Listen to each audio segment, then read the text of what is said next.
Nous sommes des êtres sociaux et relationnels et nous avons besoin du regard de l'autre, de son attention, de la présence active de personnes autour de nous.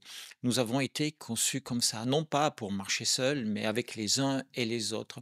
Et cela amène parfois à la construction de traditions qui nous caractérisent les uns les autres.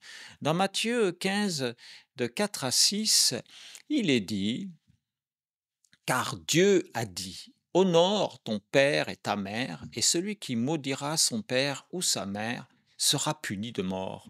Mais vous, vous dites, celui qui dira à son père ou sa mère, ce dont j'aurais pu t'assister est une offense à Dieu, n'est pas tenu d'honorer son père ou sa mère. Vous annulez ainsi la parole de Dieu au profit de votre tradition.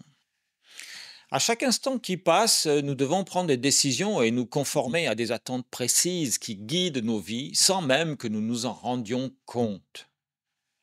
Ainsi, qui fait encore attention à la ceinture de sécurité dans sa voiture? Personne, personne ne se pose plus la question à ce propos.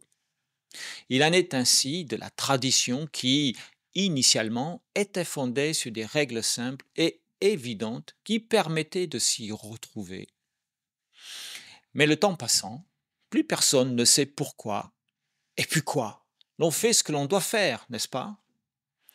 Tout en jetant un regard noir de sous-entendu à ceux qui ne respectent plus rien. Quel dommage! Nous aurions peut-être avantage à écouter les conseils de ceux qui sont restés à la règle de base, celle qui était présente avant la tradition, et prendre conscience que science sans conscience n'est que ruine de l'âme, comme aimait à le dire Rabelais, qui, sans nul doute, a dû être inspiré par les paroles de Jésus qui disait aux pharisiens, vous annulez ainsi la parole de Dieu au profit de votre tradition. Rassurez-vous, il est bon et recommandable de mettre sa ceinture de sécurité, car à l'image de la parole de Dieu, elle sécurise nos vies et nous donne une chance d'atteindre le but en un seul morceau.